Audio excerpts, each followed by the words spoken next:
2026 apporte son lot de défis pour les secteurs du bâtiment et de la construction. Les enjeux liés au développement durable font de l'acier un matériau avec de sérieux atouts. Et quoi de mieux pour se documenter sur le sujet que la revue Metal Flash.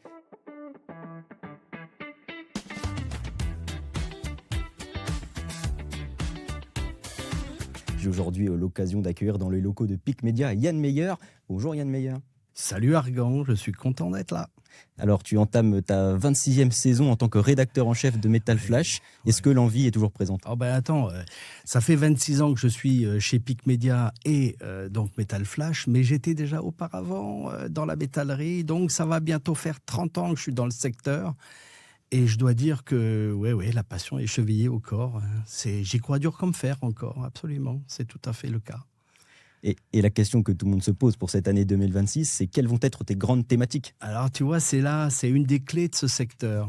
Il n'y a pas de marronnier. Tu connais l'idée du marronnier, tu fais des études de journalisme. Le marronnier, c'est le sujet qui revient tous les ans. Alors dans certains magazines, ça va être l'immobilier, les grandes écoles, le classement des hôpitaux. Chez Metal Flash, en dehors des logiciels, le produit des logiciels qui évoluent régulièrement, c'est le seul marronnier qu'on ait. Il y a, et c'est vraiment sincère ce que je dis là, chaque année, quand je fais le planning rédactionnel des grands sujets, je découvre des sujets sur lesquels j'ai jamais écrit. Je te donne un exemple. Dans le prochain numéro du mois de mars, on a fait un dossier sur les protections liquides des menuiseries sur chantier, parce qu'on s'aperçoit que les gens sur les chantiers ne sont pas toujours respectueux du travail des autres. Eh bien, il y a des solutions de protection qui arrivent. Bon, voilà, c'est le genre de dossier, j'ai jamais écrit dessus. Un dossier sur les nacelles, les grues télescopiques qui évoluent énormément, donc tout ce qui facilite le travail sur chantier avec des chenilles, j'ai jamais écrit dessus. Donc, tu vois, ça répond un peu à ta première question. Qu'est-ce qui nourrit la passion? C'est la diversité des sujets. Et alors, il faut aussi se faire plaisir. Et dans les sujets que j'aime, moi, c'est les restaurants. Tu sais bien, je suis gourmand, ça se sait un petit peu dans la profession. Alors, on va faire un beau dossier dans les prochains numéros sur la place du métal et la place de la métallerie dans les CHR, les cafés, hôtels, restaurants. Alors ça, c'est passionnant. On va travailler sur la résistance à l'effraction. On va travailler sur les vitrages techniques. On va travailler sur le rétrofit des machines. Alors ça, j'ai jamais travaillé là-dessus. Donc, plutôt que d'acheter une nouvelle, l'ancienne, on va la rétrofiter. Okay. On va la remettre en état. Ça joue dans le bilan écologique de l'entreprise. Il ne faut jamais oublier ça. On rentre dans des démarches aujourd'hui de décarbonation des entreprises. Il faut veiller à ça. Tu vois, il y a un tas de sujets nouveaux. Alors, je regarde un peu ma liste là. Il y a un sujet qui me tient à cœur aussi. C'est l'avenir des serruriers de ville. Je sais que ces gens-là, ils n'ont pas toujours une très bonne réputation. Les gens qui font les clés, le machin, on les sent toujours un petit peu à la limite. Eh ben on va se dire, à l'heure de la domotique dans le bâtiment et du contrôle électronique des établissements, quelle est la place de ce serrurier de ville? On va interroger un certain nombre d'acteurs dans ce domaine. Paris, on est gâté sur ce terrain-là. On va parler évidemment d'un certain nombre de machines, toujours. Les poinçonneuses, pareil. J'ai jamais écrit sur cette machine qui est archi courante dans la métallerie. Les poinçonneuses, ça fait des trous carrés, ça fait des trous ronds, ça fait des encoches. Et on va parler stockage automatique, ça on a déjà parlé, je dois reconnaître, parce que une des clés aujourd'hui, évidemment, c'est l'accès au stock sans se blesser, parce que l'époque où on montait sur des palettes, des échelles pour aller chercher une tôle, ça c'est fini, c'est complètement impossible. Du coup, on va aussi parler dans un autre prochain numéro de l'organisation de l'atelier, parce qu'on sait bien que c'est dans l'organisation des flux qu'on peut trouver des gains de performance et des gains de sécurité et de confort. On sait que tu y tiens beaucoup, à toi, à la sécurité dans le domaine de la métal. Tu me parles des 30 dernières années. Alors là, si on revient un peu en arrière, ça va, les dirigeants, ils sont plus en place, donc on peut en parler franchement. Il y a eu des périodes où la sécurité et la performance n'étaient pas tout à fait au rendez-vous. Aujourd'hui, la nouvelle génération, c'est des gens qui sont à peine plus âgés que toi, des nouveaux dirigeants de la métallerie, ont clairement pris le virage de la sécurité, du confort au travail, non seulement pour des questions de performance et de sécurité, mais aussi d'attractivité. Qui a encore envie de travailler dans un atelier mal éclairé, mal ventilé, mal chauffé, mal équipé, avec un sol de guingois? Donc, vraiment, moi, je suis très, très confiant sur ces prochaines générations. Voilà, moi, je suis très bavard, tu sais. Mais je pourrais en parler des heures. Mais ça répond à ta première question. C'est la diversité de ce secteur qui est tout à fait phénoménale. On ne s'ennuie jamais. On n'a jamais deux fois le même sujet. Et surtout, on n'a pas deux fois les mêmes réalisations. Il y a une diversité de réalisations qui est absolument faramineuse. Voilà. Donc encore un grand nombre de thématiques à traiter cette année. En ce qui concerne donc ton magazine, à l'heure du tout digital, Ouais. est-ce qu'il y a encore une plus-value à produire une revue papier? Là, pour nous, la clé chez PIC, on est donc l'éditeur de la revue Metal Flash, la clé repose sur le bimédia. Donc, clairement, un magazine a encore sa place. Moi, je pose régulièrement un peu sur le ton de la rigolade, avec des jeunes, notamment de ton âge. Je leur dis, ouais, on va arrêter le papier et tout.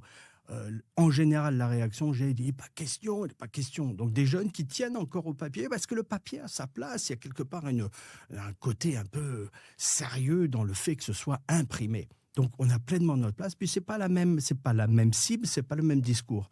Et il faut compléter nécessairement aujourd'hui n'importe quel magazine en presse pro doit, et même en presse grand public, doit compléter le papier avec du web, avec des réseaux sociaux, avec une présence pour lisser. Donc entre les numéros, les réseaux sociaux, les newsletters, le site web joue pleinement son rôle et permet de faire un lien et un lien entre les différentes périodes et les différentes infos. Tu nous parles un peu de ton lectorat. En ce qui concerne donc tes cibles, est-ce que tu as une cible privilégiée, des seniors ou alors la nouvelle garde de la métallerie? Ah, ça c'est la bonne question. Et il est clair, je dois l'avouer, qu'on a une préférence pour la jeune garde qui arrive.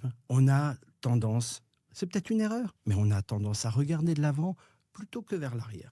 Parce que les enjeux ne sont pas les mêmes. Aujourd'hui, un chef d'entreprise qui a 30, 35, 40 ans n'est pas du tout dans la même situation qu'un gars qui est à 2 doigts de la retraite, qui a connu un fragment des 30 Glorieuses, qui a connu des machines quasiment pas digitalisées. Aujourd'hui, la nouvelle garde de chefs d'entreprise, elle est clairement sur une autre dimension. Comme je disais tout à l'heure, ils sont plus sensibles à la sécurité, au confort, à différentes choses, mais aussi à la communication. Il y a là-dedans des gars qui communiquent redoutablement bien. Donc, ils sont soucieux de l'image, soucieux de leur image, et en valorisant leur propre image, ils valorisent l'image du métier. Ça, c'est complètement nouveau, complètement déterminant. Et nous nous les journalistes qui sommes des acteurs de la communication, on se retrouve un petit peu presque doublés par ces gens-là qui sont plus ou moins youtubeurs. Mais moi, bon, j'en fais mes amis évidemment, et ils sont régulièrement dans la revue. Donc, il est clair, je l'avoue, qu'on se tourne vers cette nouvelle génération, à la fois de chefs d'entreprise, mais aussi de bureaux d'études, d'architectes, qui sont des acteurs clés dans la diffusion du magazine, mais aussi dans le métier de la métallerie. Autre élément important qu'on apprécie particulièrement chez Metal Flash, est-ce qu'on aura l'occasion de voyager avec toi sur les routes de France à la rencontre des artisans pour cette nouvelle année? Ça, c'est toujours mon bonheur absolu. Parce que, alors d'autres métiers du bâtiment, mais d'autres métiers tout court, sont généralement localisés sur les grandes métropoles. Ce métier de la métallerie, j'ai envie de le comparer un petit peu au boulanger. Il y en a un peu partout. Il y en a partout. Il y a un serrurier partout, il y a un charpentier métallique quasiment partout, parce que la France est un pays agricole et la plupart des hangars agricoles sont en charpente métallique. Donc on retrouve à la fois dans l'industrie, dans les zones industrielles ou les zones rurales, des gens qui charpentent le fer, qui charpentent le métal et qui travaillent le métal. On a des gens qui sont très proches des particuliers, et des particuliers, il y en a un peu partout. Il y a toujours un portail à faire, il y a toujours une grille, un bout de ferronnerie sur un monument historique. La France est un pays de patrimoine. Donc, on a cette merveilleuse diversité et cette répartition géographique qui fait que, en plus, ça tombe bien, j'aime beaucoup la France. Aujourd'hui, c'est pas malheureux de le dire. C'est au contraire, je suis très content d'être en France et ça me donne l'occasion, en moto la plupart du temps, de sillonner la France. Là, hier, j'étais à Saint-Malo, c'était absolument formidable. C'était le seul endroit où il y avait du soleil, d'ailleurs, sur toute la France. Et j'ai rencontré, accessoirement, je fais une petite parenthèse, mais j'étais chez un métallier qui fait du bois. Il fait la moitié de son chiffre d'affaires avec du bois. Il fait charpente bois, il fait charpente bois et charpente métal. Ça, c'est intéressant. Voilà, un jeune chef d'entreprise d'une 40aine d'années qui mixe les deux. Et donc, aller à la rencontre des métalliers dans toute la France, c'est évidemment une partie de mon bonheur, j'ai envie de dire, quasi existentiel. J'aime ça. Ouais. Et tu le partages très bien dans tes articles. On essaye. Merci beaucoup Yann. C'était super. C'était un plaisir de te recevoir dans le studio de PIC Média. Ouais. Merci à tous et à bientôt pour le prochain numéro de Metal Flash dès mars et dès maintenant sur le site internet metal-flash.fr et sur les réseaux sociaux. À bientôt.